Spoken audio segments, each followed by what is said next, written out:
Hi, my name is Christina. I am an integrative medicine trained dentist, and today I want to talk to you about the concept of movement and exercise.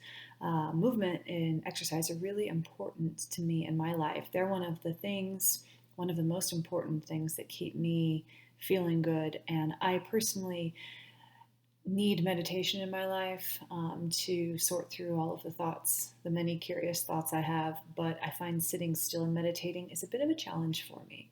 So I'm a big fan of moving meditation. Um, I want to read from you an excerpt out of one of the books I'm reading on lifestyle medicine right now, where exercise is pretty broken down into why it's good for you. So, we all know that there's recommendations on exercise and how much exercise we should be getting, but we don't really know why. Is that the exercise you get because you want to be skinny and pretty? Is that the exercise that you get because you want to satisfy what your doctor tells you? But what are the actual reasons behind why they're recommending this amount of exercise? So I'm going to read this for you now. And the recommendation is 150 minutes of moderate to vigorous intensity physical activity per week. And it can significantly decrease the risk of dying prematurely. How, you ask? Um, Doing this amount of exercise, 150 minutes, can lower your blood pressure and resting heart rate, increase your nitric oxide levels, and doing that serves to open up your blood vessels. If you have constricted blood vessels, you're not getting blood to the tissues of your body, and your tissues are not going to be as healthy. All tissues being bone, muscle, skin, everything that your body's made out of, all of the tissues.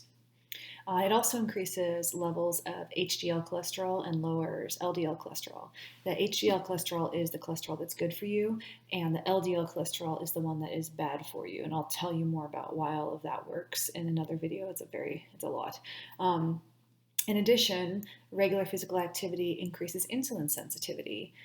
So insulin sensitivity is extremely important. If your body is resistant to insulin and the effects of insulin, that's how diabetes happens. So your pancreas, one of the organs in your body, releases insulin, and when you have someone that's becoming insulin resistant, that's kind of the first step towards diabetes, because insulin is trying to deal with the sugar in your blood and get it to be stored in different parts of your cells, or in different cells. And once you have insulin resistance, it's just one step into full-blown diabetes. So increasing your sensitivity to insulin, not only if you have diabetes, will help better control it, but it can prevent you from ever getting diabetes. So in that, if you exercise enough, not for weight loss, just for that health benefit, exercising actually decreases your chances of ever getting diabetes. And that is a nasty disease that so many humans have. Nasty being hard to deal with, just something that really changes your whole life and not necessarily for the better. So continuing on this excerpt, exercise can also help enhance our cognitive skills. It's true that what is good for the heart is good for the brain. Research demonstrates that regular exercise can actually increase the size of the hippocampus, an area of the brain involved with memory. So we all want to remember everything better. As we age, most people notice a decline in memory. You walk into a room and you're like, oh, why did I walk in here? And you don't remember. And unfortunately, that has happened to me a few times recently. So I need to exercise or do something else more as well, just like everybody else. So when you exercise, it increases the memory capacity of your brain. There are important mental health benefits to be gained as well. So studies suggest that for some people with depression, exercise may improve mood and symptoms just as well as medication can. So I want to repeat that, because exercise can improve mood and symptoms just as well as medication.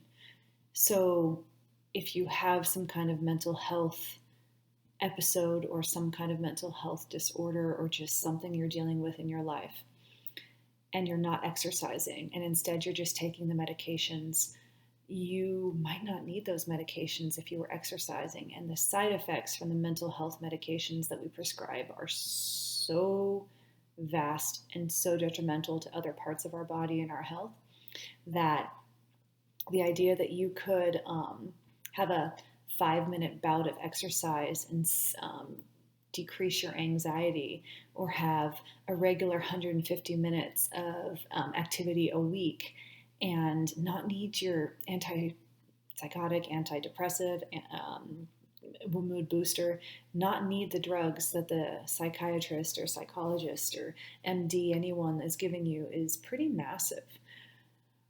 So, in closing on that, it would take almost 10 medications to replicate all of the benefits encapsulated in an exercise pill. So, if you could take a pill that gave you all of the benefits that exercise does, you would have to take 10 different medications to be able to have that work.